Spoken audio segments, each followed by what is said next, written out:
sidekick, but technically he's a main character, but he doesn't really have his own little story. I mean, he kind of does, but he doesn't. I just want more of him because I absolutely love him, and I just am like, I do. And that is Thomas Cresswell from Stalking Jack the Ripper by Carrie Maniscalco. And yes, this is the mass market with the extra chapter in there from Thomas's point of view, their meeting.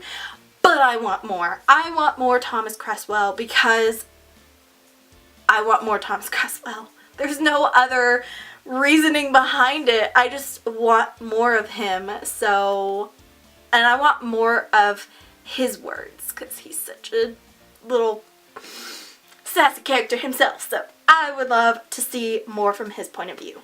When I first read this one, I hated Chris. I could not stand her character. Like, I understood the motivation behind her. Like, I got it.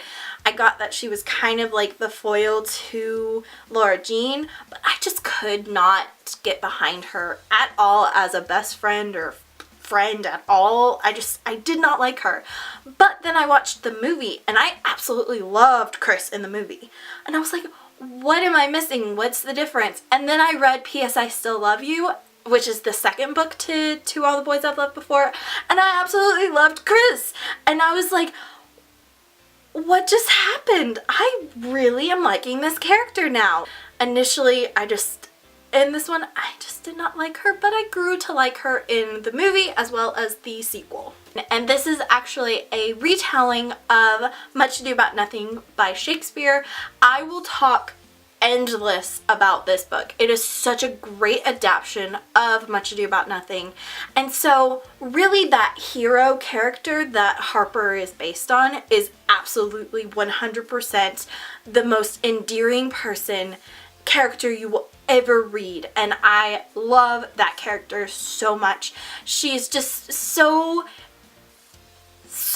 nice, and you just want the best for her. And when things just don't go right for that hero character, you just want to give them the biggest hug and feed them cookies and just love them forever. She is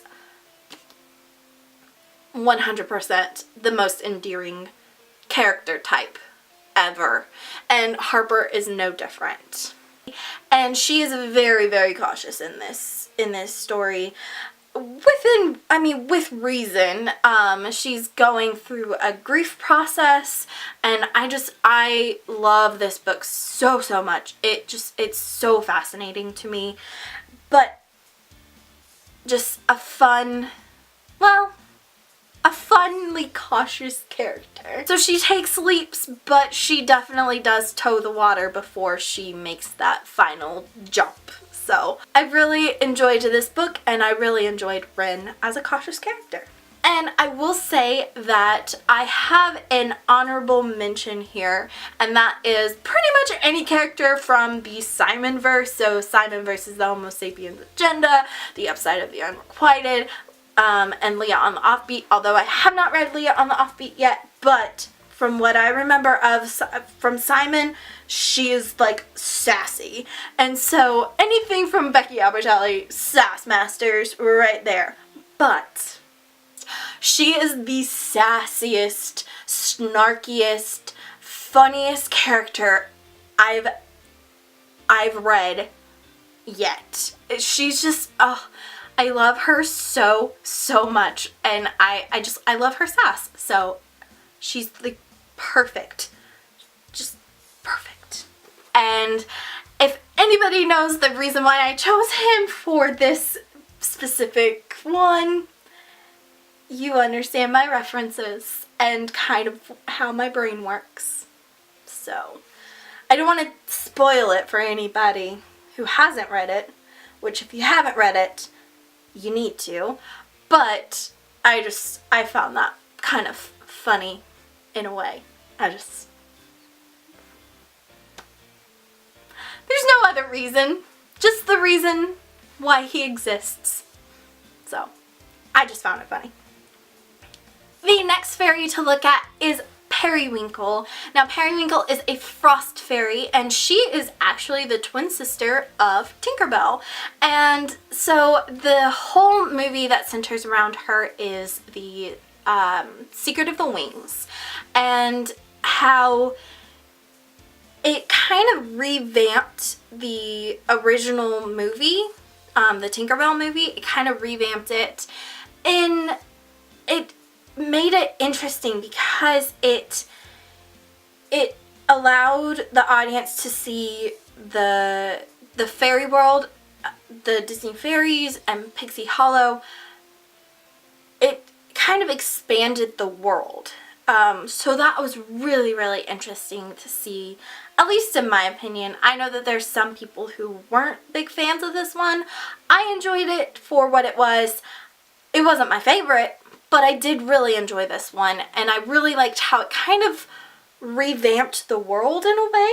So because of this, we're not really basing this one on any sort of characteristic of Pinkerwell.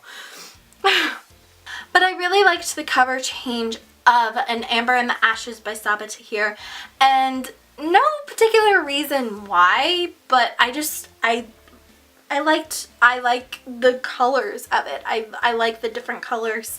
So I'm gonna have to, I have the first two in the original cover, so I'm gonna have to go and like donate those and then go out and get the other ones so they match, and so that way I have them all in kind of my favorite iteration of the novels. Dust Keepers are just so vital to this world. And so Zarina is a Dust Keeper fairy that has her own movie in the Tinkerbell franchise, and it is the Pirate Fairy. And in it, she is basically kicked out of being a dust keeper because she ends up tampering with dust, the pixie dust. And she's just fascinated by different colors of pixie dust, because different colors do different things. And so she's so fascinated by it, but of course everybody's like, no, no, no, you can't mess with pixie dust. It is our lifeblood.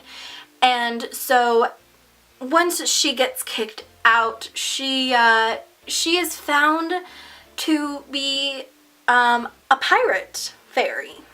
It is amazing. I absolutely love it.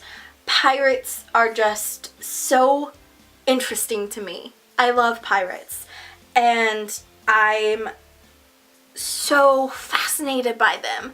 So I was keen for this already, and I'm so glad that I read it because it was so good. And I will go down with the Alosa and Raiden ship. Pun 100% completely intended.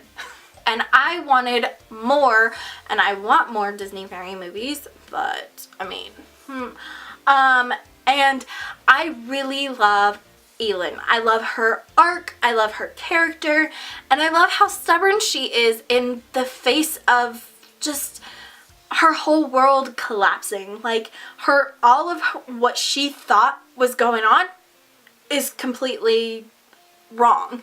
And so I love Elin so much because of that.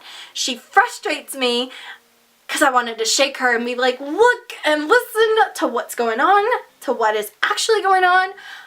But at the same time, I appreciated her character and how stubborn she was, because I'm a Capricorn. I'm stubborn too. So I really enjoyed Elin's character. And I tried to stay away from the obvious because I would love to pick Melly Weasley for this, but I'm trying to go with less obvious characters, and I'm trying to only choose one book per fairy. So with that all said, I really enjoyed Lucy's character in this.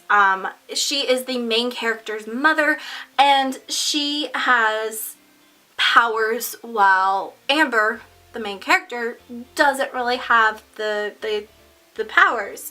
And that's such a point of contention between the two of them, and it's so interesting how that affects their mother-daughter relationship.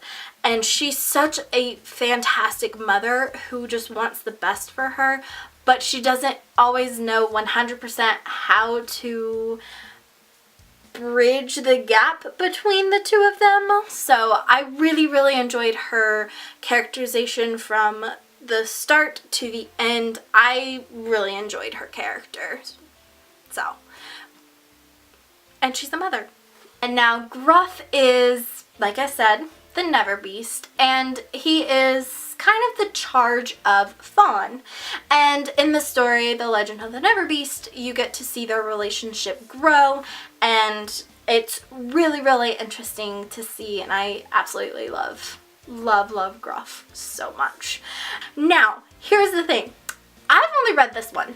I haven't read the other two, so I have no idea how her character develops in the other two, so I'm going to base just on this, and she is very much a rough around the edges character. She isn't really much of a cinnamon roll, maybe a cinnamon roll, but she's not much of like a feel-good type character. But she's definitely one that you fall in love with because she is so interesting. She's such an interesting character that you just can't help but find compelling. So I really love Lila in this, and I need to read the other two, I know. But I really enjoyed her character and her story arc and everything, so I 100%, she is Gruff.